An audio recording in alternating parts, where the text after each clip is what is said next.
Hey guys, my name is Nogan and welcome to my C++ series. I hope you guys are doing good. Um, okay, we just set everything up properly here. Okay, let me just go to awesome. So guys, hope you're doing good. So in today's video, we are still continuing C++, but now we are going to be focusing on a new sort of operator. So something called an arrow operator in C++. So we're going to use it arrow operator right now in the class scope by definition. But before I continue, if you haven't watched the previous video, it was about using or utilizing pointers with classes, if I'm not mistaken, in C++. So that was like the previous video. Go and check it out because there we just used like a pointer in a class scope, how it's being defined, used and stuff properly. Sorry. So in today's video, like I mentioned, we are focusing on now on arrow operator.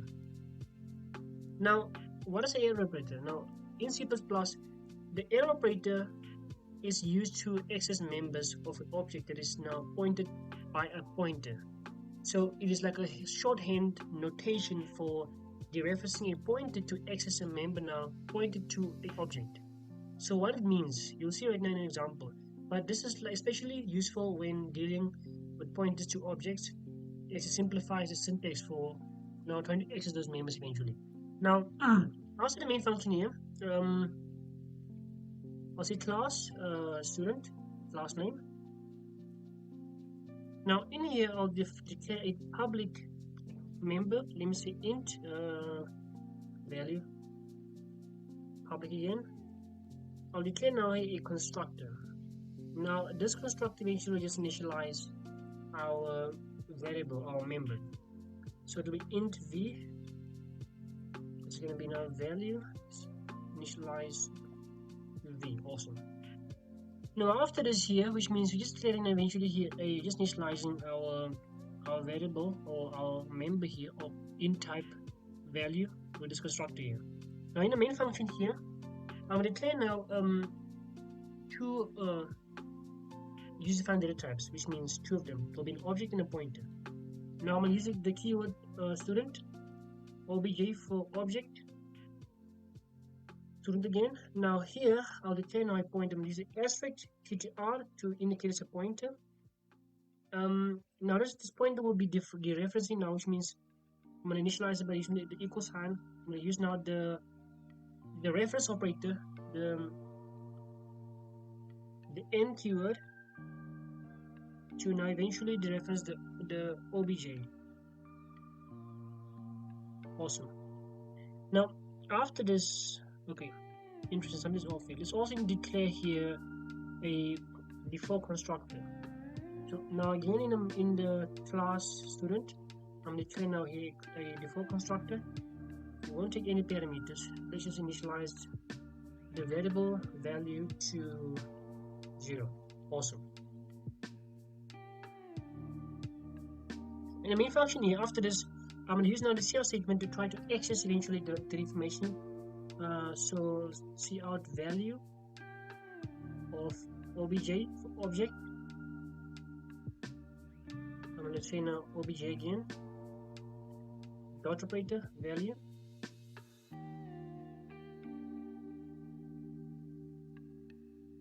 Cout again,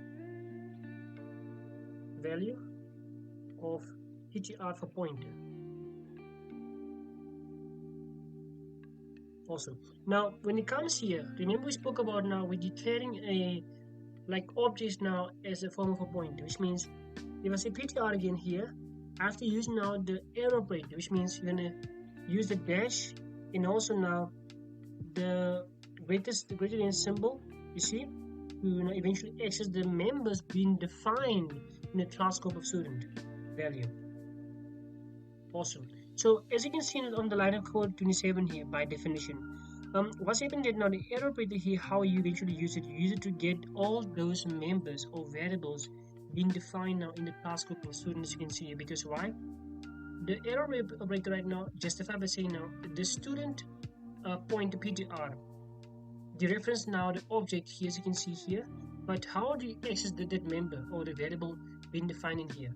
using this error operator now as a means of specifying or trying to get all those members being defined easily. So after this, control should be to compile the program. Awesome. So here, let's just run this and see now what is the output. Awesome. As you can see, the value for object now is 0, and also the value for pointer is 0. Okay, so what you see right now here, this is being displayed as a means of now the default constructor. So the 0 comes from now the default constructor. Let me just show you. So in the class scope student here, this constructor, this one student, is the one that now eventually displays that 0, as you can see there. So let's just now go back here in the main function to student obj, and now here using the ampersand, let me just say the value is going to be 45. Yeah, 45. So it says 45. So after this, let me run this again.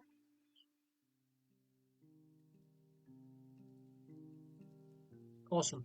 As you can see right now, the value for obj or the object now is 45, and also now the value for pointer is also now 45. The reason why the value for pointer and object are the same is because, remember, in the main function here, what has happened is that there's like a object pointer, eventually the PTR for student eventually here. Now we're going to store the value for obj for 45 in this PTR here, because now this pointer just now contains a memory location for us to store. Now how we try to get those things using the error operator, we get the value of that variable value being defined in this class scope here, as you can see. So guys, I really hope you enjoyed the video. So we're going to be using the error operator now in upcoming videos eventually as a means of implementation to SLC. So don't forget to like the video, subscribe if you're new, and thank you for watching.